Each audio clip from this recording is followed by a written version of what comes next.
धन्यवाद शुक्ला, मीडिया के सभी वर्गों अभिनंदन है। जो आज की प्रेस कॉन्फ्रेंस है उसमें विशेष विषय के ऊपर आप सब संबोधित करना चाहता हूँ। पहले कुछ सवाल आप रिपोर्ट देखेंगे और रिपोर्ट्स के अंदर जो डेटा रिलीज हुए हैं, जिस तरह से भारत की अर्थव्यवस्था मोदी के नेतृत्व में बढ़ रही, उस बारे में ग्लोबल इंस्टीट्यूशंस के 4 आप देखेंगे तो आपके ध्यान में कुछ बातें आई तो मैं यहाँ पे आपके संग में ना चाहता हूँ। कल बहुत महत्वपूर्ण डेटा सामने आया है और वह है कि भारत की इकोनॉमी है वह 3.75 ट्रिलियन डॉलर को क्रॉस कर गई है। ये अपने आप में बहुत ही महत्वपूर्ण जो है सूचना है। उसके लिए पिछले 60 वर्ष में ये 2 ट्रिलियन यूएस डॉलर थी, जो बढ़ के इतने कम समय में लगभग 3.75 ट्रिलियन डॉलर इकोनॉमी हो गई है। और महत्वपूर्ण बात यही नहीं है कि भारत की अर्थव्यवस्था अच्छी चल रही है, but for the last 2 consecutive years ये कंटिन्यूअसली विश्व की सबसे तेज गति से बढ़ती हुई अर्थव्यवस्था है और आने वाले साल में इस कमिंग ईयर के अंदर भी यह विश्व की सबसे बड़ी अर्थव्यवस्था, तेज गति से बढ़ती हुई अर्थव्यवस्था रहने वाली है। यह स्पष्ट रूप से आती है। और सबसे महत्वपूर्ण बात जो मैं ये बताना चाहता हूं वह यह है कि भारत की जो अर्थव्यवस्था है, Indian economy is now become the, वह यह है कि भारत की जो अर्थव्यवस्था है, Indian economy is now become the growth engine for the world. This is very important that Indian economy is not only driving its own growth potential, but at present catalyzing the growth of the world economy. That's very important that we should understand. And this is not only a mere statement, but it is supported by several data जो पिछले एक सप्ताह 15 दिन के अंदर release हुए हैं। Inflation figure कल आई थी। इन्फ्लेशन जो वर्ल्ड की बिगेस्ट इकोनॉमीज को दिक्कत कर रहा है, वह इन्फ्लेशन फिगर, रिटेल इन्फ्लेशन 4.25% से है। आरबीआई का टारगेट है 4% ±2। आज महंगाई की दर कल फिगर आई है 4.25%। और फूड इन्फ्लेशन जो कि आम आदमी के लिए बहुत ही दिक्कत करता है, वह गिर के 3.84% से 2.91% पे हो गया है। उसके पहले एनएसएसओ का डेटा आया था। इन्फ्लेशन तो एक डेटा है, उसके पहले एनएसएसओ का डेटा आया था जिसमें जीडीपी ग्रोथ रेट को 7.2% का इस साल के लिए कहा था। और यह उस वक्त की स्थिति है जब ग्लोबल हेडविंड्स, जो कहते हैं इकोनॉमी को ग्लोबली रेस्ट्रेन कर रही है, रोक रही है, ग्लोबल इकोनॉमी में रिसेशन है, उस वक्त एनएसएसओ का डेटा आया कि Indian economy growth rate has cross 7%। और उसके पहले कई लोग इस बात में आशंकित थे कि भारत की जीडीपी ग्रोथ रेट 7% से नीचे आ जाएगी। और यही नहीं, फोर्थ क्वार्टर की Q4 की जो ग्रोथ रेट है जीडीपी ईयर ऑन ईयर, वो 6.1% है। यानी फोर्थ क्वार्टर में पिछले साल के अनुसार ग्रोथ जो पिछले साल अराउंड 4% थी फोर्थ क्वार्टर में, वो बढ़ के 6.1% है। और यह जो इसके पहले एक नरेशन चलाया था, कई नेगेटिव नरेशन चलाने में माहिर लोग, वो कह रहे थे कि पेंट अप डिमांड है, कोविड के बाद अचानक जो डिमांड एक्यूमुलेट हो गई थी कोविड के दौरान, उसके कारण जो इससे पहले थर्ड क्वार्टर वगैरह में ग्रोथ आई थी, उस थ्योरी को भी पंक्चर करता है कि फोर्थ क्वार्टर की ग्रोथ कोविड के पेंट अप डिमांड के नैरेटिव के कारण थर्ड क्वार्टर में बढ़ी थी, ऐसी बात नहीं है। जीएसटी कलेक्शन सबसे महत्वपूर्ण है।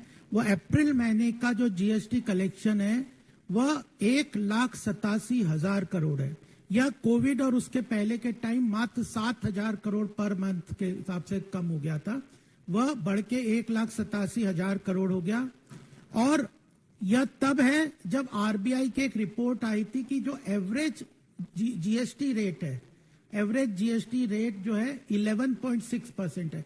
हमने वो समय भी देखा जब इनडायरेक्ट टैक्स 25 से 30% हर आदमी को लगता था, चाहे पेंसिल खरीदो, चाहे पेन खरीदो, बच्चा खरीदे, बूढ़ा खरीदे।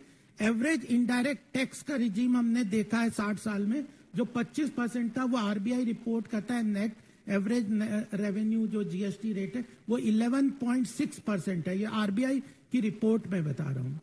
डायरेक्ट टैक्स कलेक्शन भी 16.61 लाख करोड़ हुआ है, और यह ग्रोथ है पिछले साल के हिसाब से 17.5% से ऊपर का डायरेक्ट टैक्स कलेक्शन हुआ है। इसमें कॉर्पोरेट और पर्सनल टैक्स है, और ये तब है जब हम लोगों ने कॉर्पोरेट टैक्स पिछले वर्षों में कंटिन्यूअसली कॉर्पोरेट टैक्स को कम किया है, और वह मात्र 25-25.5% के करीब कॉर्पोरेट टैक्स है। स्टार्टअप इकोसिस्टम में तो मात्र 15% का टैक्स है। अब तो कोऑपरेटिव सेक्टर में भी मात्र 15% का टैक्सेशन कर दिया है, और पर्सनल इनकम टैक्स में भी एग्जम्पशन लिमिट बढ़ाई है। कॉर्पोरेट टैक्स कम किया, रेट पर्सनल इनकम टैक्स में एग्जम्पशन रेट बढ़ाई। जीएसटी के अंतर्गत जो जीएसटी की रेट है उसको 25-25.5 से के लगभग से कम करके 11.6% की तरफ लाए। तब भी जीएसटी कलेक्शन बढ़ रहा है, कॉर्पोरेट टैक्स बढ़ रहा है। ये अपने आप में दर्शाता है कि इकोनॉमी में रेजिलियंस है, ग्रोथ है, फास्ट मैन्युफैक्चरिंग सेक्टर में ग्रोथ हो रहा है। और परचेज मैनेजर इंडेक्स जो मैन्युफैक्चरिंग सेक्टर की जो रिपोर्ट आई थी पिछले सप्ताह, उसमें भी मैन्युफैक्चरिंग और सर्विस सेक्टर में ग्रोथ दिखाता है। आईआईपी फिगर आज सवेरे आप लोगों ने देखी होगी, यह भी अप्रैल महीने में मैन्युफैक्चरिंग सेक्टर में पिछले साल जो था अप्रैल में वह मार्च में इसी साल के तो 1.1% था, वो बढ़ के 4.2% है। आईआईपी फिगर बढ़ गया है, परचेज मैनेजर इंडेक्स बढ़ गया है, और इसके साथ बहुत सारे फिगर्स है। मैं ज्यादा डिटेल में नहीं जाऊंगा, आपको जो प्रेस रिलीज है उसमें आ जाएंगे। बट ये एक नरेशन, एक जो परसेप्शन है ग्लोबल इकोनॉमी के ऊपर, मैं जरूर उस पर बोलना चाहूंगा। फिनटेक एडॉप्शन रेट में इंडिया फर्स्ट रैंक में है। Third largest ecosystem, startup ecosystem Bharat में 115 यूनिकॉर्न्स है। एफडीआई 84.8 बिलियन यूएस डॉलर्स की तरफ बढ़ गया है। एक्सपोर्ट फिगर्स ग्लोबल रिसेशन के बाद भी 770 बिलियन यूएस डॉलर्स इस साल का 22-23 का रहा है। टॉप मैन्युफैक्चरिंग मोबाइल में भारत हो गया है। और यह जो उसके बाद ये सारी इकोनॉमी ग्रोथ आ रही है, जब प्रेडिक्शंस कई लोग कर रहे थे कि इंडिया की GDP growth rate will fall down. A more important point that I want to tell is 2024 में जब हमारी सरकार आई थी तो 2-3 प्रॉब्लम महत्वपूर्ण थे। एक तो बैंकिंग सेक्टर में एनपीए बहुत ज्यादा दिक्कत कर रहे थे, और बैड लोन्स थे। कॉर्पोरेट सेक्टर में ट्विन बैलेंस शीट प्रॉब्लम्स आप लोगों ने सुना होगा। बैलेंस शीट्स में ओवर लीवरेज थे, डेट और इक्विटी का बहुत ओवर लीवरेज कॉर्पोरेट सेक्टर था।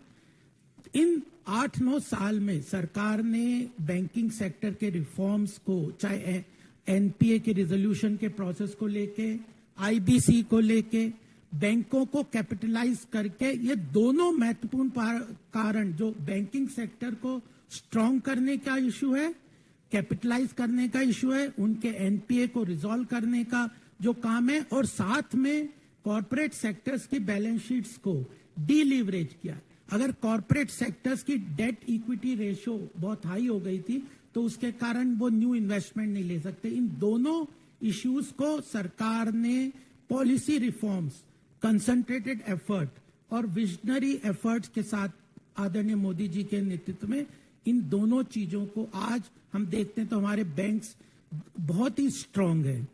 और यह आप देखिए, आज अगर यूएस वगैरह की अगर आप इकोनॉमी में देखेंगे या यूरोप में, एक के बाद एक उनके बैंक्स फेल हो रहे हैं। उनके इंस्टीट्यूशंस इस वक्त इकोनॉमी में बैंकिंग सेक्टर को कंट्रोल करने या उनके इस प्रॉब्लम्स को सॉल्व करने में अनसक्सेसफुल हो रहे हैं। और इंडिया ने 2014 में मोदी जी के नेतृत्व में इतनी डिफिकल्ट सिचुएशन से हमारे बैंकिंग सेक्टर को निकाला, यह एक महत्वपूर्ण बात है। और यह ऐसा नहीं है, दिस ऑल थिंग्स जो हैं, ये जो सारे काम हैं, ये विजनरी अप्रोच के साथ, कॉन्सेंट्रेटेड एफर्ट के साथ और मैक्रो इकोनॉमिक मैनेजमेंट। किसी भी देश की जो अर्थव्यवस्था है, 3 मेजर मैक्रो इकोनॉमिक पैरामीटर्स हैं जो उसकी अर्थव्यवस्था को ड्राइव करते हैं। एक इन्फ्लेशन, महंगाई की दर, दूसरा रिसेशन और तीसरा फिस्कल डेफिसिट। इन तीनों मैक्रो इकोनॉमिक पैरामीटर्स को आप देखेंगे तो भारत में इन्फ्लेशन अंडर कंट्रोल है, मैंने फिगर बताया। भारत आउटलायर है, इकोनॉमिक रिसेशन से बाहर निकला हुआ है। और फिस्कल डेफिसिट जो कि बजटरी घाटा है, उसके अंदर भी एक प्रॉपर रोड मैप इस बजट में भी सरकार ने डिक्लेयर किया। वित्त मंत्री जी ने बताया कि आने वाले समय में जो एक समय में जो बजटरी घाटा 6.9% जो हो गया था जीडीपी का, वह घट के आने वाले समय में इट विल बी बिलो 5% तो ऑफ द जीडीपी।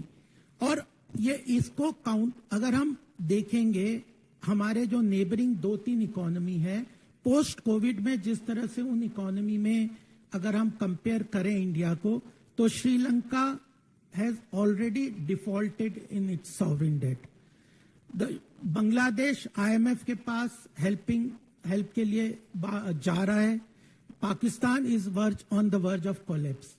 यह मैं लार्ज इकोनॉमीज, मेजर इकोनॉमीज के बारे में बता रहा हूं कि US is under inflation of more than 40 years. It is facing that recession. European countries, Germany, France और England, ये सारे तीनों major economies in the Europe are facing recession. China जो कि पोस्ट कोविड में लॉकडाउन से बाहर नहीं निकल पाया, तो कोविड के बाद जिस तरह का आत्मनिर्भर भारत पैकेज जो सरकार लेके आई मोदी जी के नेतृत्व में, उसने इकोनॉमी को इन तीनों मैक्रो इकोनॉमिक पैरामीटर्स के बावजूद उन तीनों को मजबूती से खड़ा किया है। यह महत्वपूर्ण बात है जो मैं बताना चाहता हूं। और यह कई बार लोग independence of the financial institutions पे भी बात करते हैं।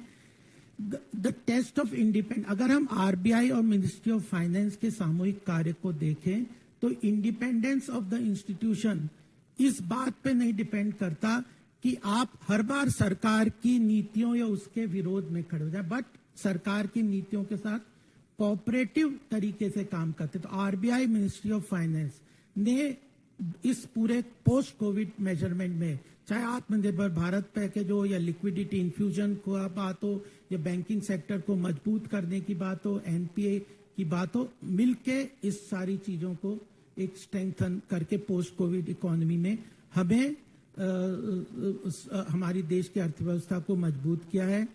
काउंटर साइक्लिकल मेजर्स लिए। आत्मनिर्भर पैकेज को भी आप देखें तो स्टैगर्ड मैनर में सरकार ने उसमें क्या कि जिस वक्त जिस सेक्टर को जरूरत है, चाहे पीएलआई के माध्यम से, चाहे और अलग अलग पैकेजेस सेक्टोरल सपोर्ट के माध्यम से अगर देखें तो सरकार ने स्टैगर्ड मैनर में उस पूरी इकोनॉमी को मजबूत किया है। महत्वपूर्ण बात यह भी है कि पूरी इकोनॉमी फॉर्मलाइजेशन की तरफ, ऑर्गेनाइज सेक्टर की तरफ बढ़ रही है, चाहे वो वर्चुअल असेसमेंट के माध्यम से हो, ऑडिट ट्रेल के एस्टेब्लिशमेंट के माध्यम से हो, जीएसटी को इंप्लीमेंट करने के माध्यम से हो। तो पूरी इकोनॉमी फॉर्मल सेक्टर की तरफ बढ़ रही है। बहुत सारे इनफॉर्मल सेक्टर्स के जो प्रॉब्लम थे इकोनॉमी में, उसको चेंज करके सरकार ने काम किया है। इस बजट में future orientation of the economy पूरा एक चैप्टर सरकार का है। तो मेरा यह कहना है कि सरकार ने 360 डिग्री मोदी जी के नेतृत्व में बड़े महत्वपूर्ण चेंजेस किए हैं। वह चेंजेस से इकोनॉमी पे बहुत पॉजिटिव इम्पैक्ट आ रहा है।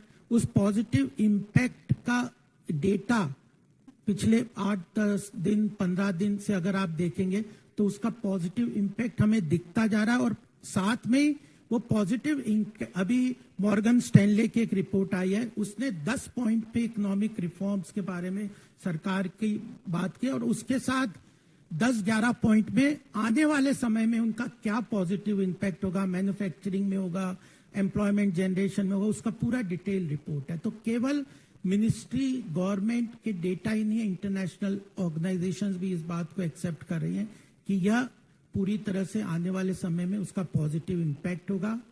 फ्यूचर ओरिएंटेशन ऑफ बजट के अंतर्गत भी सरकार के, चाहे आर्टिफिशियल इंटेलिजेंस की बात हो, रिन्यूएबल एनर्जी की बात हो, ब्लॉकचेन टेक्नोलॉजी की बात हो, ग्रीन हाइड्रोजन है, और कल्चरल इकोनॉमी पे बड़ा फोकस है। Art, culture, music, dance, food, festival, architecture, tourism, ये एरियाज हैं जहां पे भारत की इकोनॉमी बड़ी तेजी से आगे बढ़ सकते हैं। इन सब के ऊपर सरकार का पूरा सपोर्टिव मैकेनिज्म है। यह सारी बात इसलिए भी बहुत महत्वपूर्ण है कि ओवरऑल हमें पिक्चर समझ में आना चाहिए। एक और आज रिपोर्ट आई है ई इकोनॉमी की, गूगल ने जिसमें दिया है कि आने ये जो इंटरनेट एक्सप्लोजन है डिजिटल इंडिया के अंतर्गत, यह आने वाले 2023 से 30 के बीच में भारत की अर्थव्यवस्था को इस इंटरनेट इकोनॉमी के 5 गुना आगे बढ़ा देगा और इसका contribution to the GDP by 2030 because of digital India initiative, new technology, fintech etcetera initiative 12 से 13% का जीडीपी में कंट्रीब्यूशन होगा। मैन्युफैक्चरिंग सेक्टर का बढ़ाने का सरकार का पूरा कनेक्टिविटी, इंफ्रास्ट्रक्चर डेवलपमेंट, इस सब के साथ आने वाले समय में सरकार काम कर रही है। तो मुझे यही बात कह के अपनी बात को यहाँ पे समाप्त करूंगा कि these all things which are happening are because of the visionary approach and focused approach on the economy. Global interest India में इसलिए बढ़ रहा है कि एट प्रेजेंट, चाहे आप यूपी में इन्वेस्टमेंट की बात देख लें या और इंटरनेशनल कम्युनिटी का इंडिया में इंटरेस्ट आप देखेंगे तो आपको क्लियर दिखेगा कि वेस्टर्न कंट्रीज इस बात को एक्सेप्ट कर रहे हैं, मान रहे हैं कि आने वाले अगले डिकेड में इंडियन इकोनॉमी ग्लोबल इकोनॉमी को प्रोपेल करेगा, इकोनॉमिक एक्टिविटी भारत की तरफ बढ़ेगी और यह प्रधानमंत्री मोदी जी का उद्देश्य है। उसी तरफ काम किया जिसको पॉजिटिवली हम वेरियस डेटा में देखते हैं। तो इसी के साथ मैं ये कहना चाहता हूं कि Indian economy is not only propelling the growth for India but it is now become the engine of growth for the global economy under Shri Narendra Modi. Thank you. इस विषय से संबंधित प्रश्न किसी के पास हो तो स्वागत है।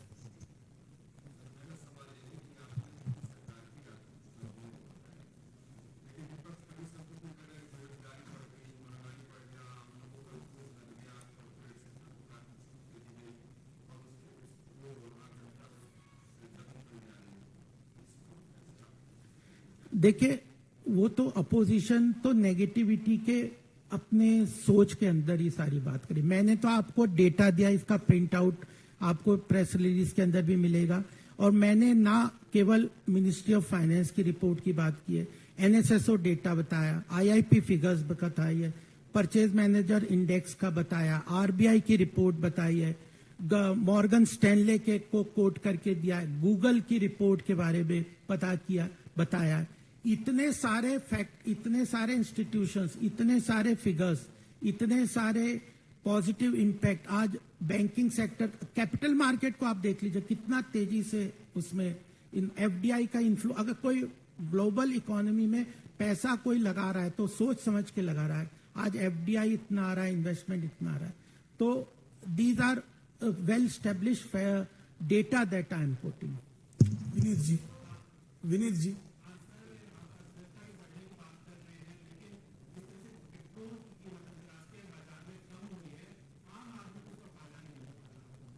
नहीं, देखिए, हरदीप पुरी जी ने इसके ऊपर 2-3 दिन पहले स्टेटमेंट दिया है, क्योंकि ओएमसी जो ऑयल मैन्युफैक्चर जो कंपनीज हैं उनका पिछले साल एक्यूमुलेटेड लॉसेस बहुत था और इसके कारण वो पिछले साल के लॉसेस, एक्यूमुलेटेड लॉसेस को अब वाइप आउट होने के बाद उन्होंने कहा है कि मिनिस्ट्री इस बात को देख रही है कि ऑयल के प्राइसेस कम होने चाहिए। हरदीप पुरी जी का स्टेटमेंट इसमें आया है। सुजीत ठाकुर।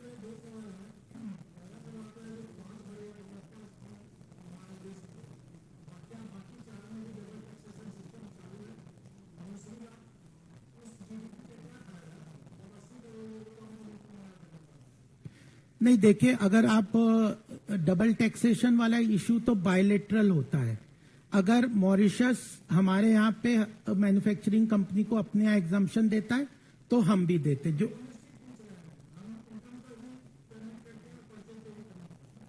नहीं, इनकम और परचेज, जो ये जो एक्सपेंडिचर की बात करें, हमारे यहाँ पे इनकम पे ही टैक्सेशन है। जीएसटी इनडायरेक्ट टैक्स है। तो जीएसटी एक समय आप 25 से 30% एवरेज इनडायरेक्ट टैक्स देते थे, आज घटा के सरकार ने उसको 11.6% के एवरेज रेट पे कर दिया। साथ में कलेक्शन बढ़ रहा है। तो ये जो इनडायरेक्ट टैक्स और डायरेक्ट टैक्स तो कॉन्स्टिट्यूशन में, संविधान में शुरू से चल रहा है। 80, जहां पे कोविड के समय, पोस्ट कोविड, जिस तरह से उस समय कोविड के समय जो आवश्यकता थी, और वर्ल्ड बैंक और सब इंस्टीट्यूशंस ने इस बात को सराहा है कि जिस तरह से 80 करोड़ लोगों को उस वक्त आवश्यकता थी, तो उसमें राशन की आवश्यकता थी, वो सरकार ने उस आवश्यकता को पूरा किया है। आपका प्रश्न? नहीं, प्रेस कॉन्फ्रेंस गोपाल जी देंगे उत्तर। नहीं, आज सिर्फ आर्थिक विषयों पर प्रश्न लेंगे। सिर्फ आर्थिक विषयों पर आपसे अलग से बात कर लेंगे। हाँ।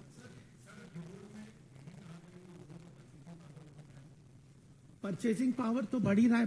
परचेसिंग पावर अगर आप देखेंगे, इनकम भी बढ़ रही है, परचेसिंग पावर भी बढ़ रही है। तो परचेसिंग जैसे जो कॉस्ट कम होती है तो वो बेनिफिट होता है ये लोगों को। हाँ।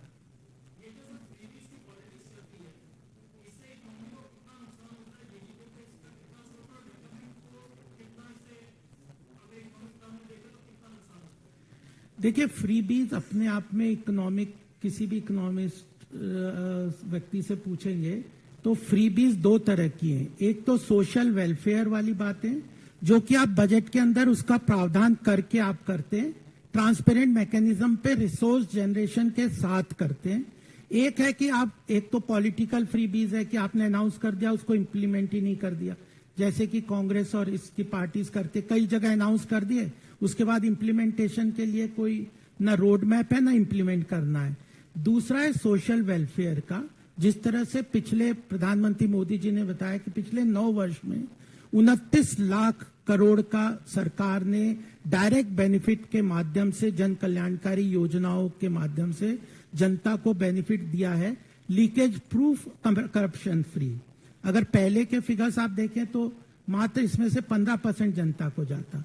और दूसरी बात यह है कि अगर आप देखें, पिछले सरकार ने ऑयल बॉन्ड इश्यू कर दिए, उसका कोई प्रावधान बजट में भी नहीं किया। उन्होंने सेंट्रल वेयर हाउसिंग कॉर्पोरेशन को 2 लाख का डेट ले लिया, उसका बजट में प्रावधान नहीं किया। हमारी सरकार ने पिछले बार बजट में उस 2 लाख करोड़ का सेंट्रल वेयर हाउसिंग कॉर्पोरेशन का बजट में प्रावधान करके उसको पे किया। तो आप रिसोर्स को जनरेट करके आप उन रिसोर्स को एलोकेट करते। अल्टीमेटली बजट क्या है? मेरे पास अगर 45 लाख करोड़ है तो मैं कहां खर्च करता हूं? आप अगर उसको जनता में, जिस सेक्टर को, जिस व्यक्ति को, जिस एरिया को आवश्यकता है, उसको एलोकेट करके उस रिसोर्स को जनरेट करके आप करते हैं, तो वह सोशल वेलफेयर का एलोकेशन है। बट आप बिना किसी इसको सोच समझे हुए, उसका रिपरकेशन देखे हुए, फ्यूचर जनरेशन को उसकी कॉस्ट बियर करने का तरीके से करते हैं, तो वो फ्रीबीज है। वैसे इस फ्रीबीज की डेफिनेशन अभी कोई वैसा फाइनल है, बट अल्टीमेटली इकोनॉमिक टर्म्स में इस तरह का एक जनरल वो समझता है।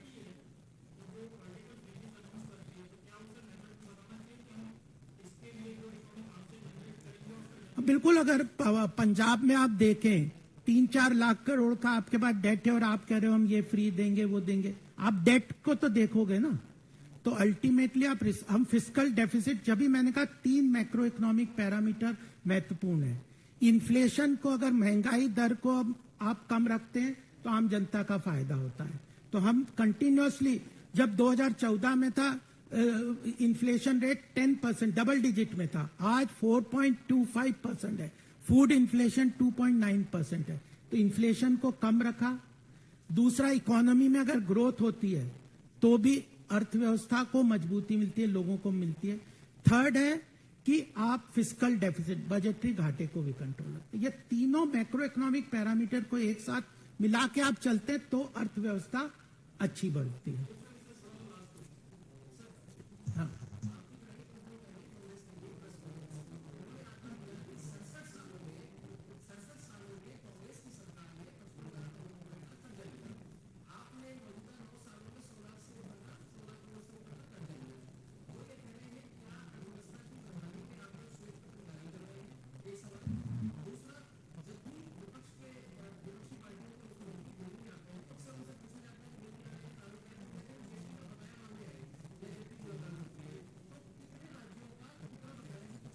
देखिए, कल भी एक सरकार ने एक फिगर दी, 1,18,000 करोड़ का नेक्स्ट इंस्टॉलमेंट जीएसटी का सरकार ने स्टेट्स को ट्रांसफर कर दिया है। वित्त मंत्री जी ने पार्लियामेंट के पटल पे यह स्टेटमेंट दिया था कि जीएसटी का पिछला कोई बकाया किसी प्रदेश का नहीं है, जबकि हर साल 14% का ग्रोथ लेते हुए 5 साल में कि उनके स्टेट्स के 14% के एडिशनल इनका ग्रोथ को लेके जीएसटी को देना था। और पीछे केंद्र सरकार का जीएसटी कलेक्शन काफी कम हुआ कोविड के टाइम, तब भी सरकार ने पूरा जीएसटी ट्रांसफर किया। डायरेक्ट टैक्स बजट में 42% का जो डिवोल्यूशन है वो भी पूरा कर दिया। जब संसद के पटल पे ये स्टेटमेंट दिया हुआ है तो मेरे हिसाब से उसके ऊपर कोई दुविधा नहीं रहनी चाहिए। दूसरी बात यह है कि आपका दूसरा प्रश्न क्या था? हाँ, ये जो आप जो डेट टू जीडीपी रेशियो की बात करें, देखिए अल्टीमेटली एब्सोल्यूट फिगर में बढ़ गया, लेकिन आप उस समय डेट और उस समय की जीडीपी 55 साल में एक समय तक आप, मैंने कहा 60 साल में आपकी GDP growth rate I $2 trillion की, और पिछले 8-9 साल में $3.75 ट्रिलियन की ग्रोथ हो गई इकोनॉमी। बजट का साइज आज 45 लाख करोड़ का है, तो उसके अनुपात में आप देखेंगे कि 55 लाख करोड़ से अब आप, और फिर आप कैपिटल एक्सपेंडिचर कर रहे हैं, कैपेक्स में कर रहे हैं, इंफ्रास्ट्रक्चर में कर रहे हैं, क्वालिटी ऑफ एक्सपेंडिचर भी देखा जाता है सरकार।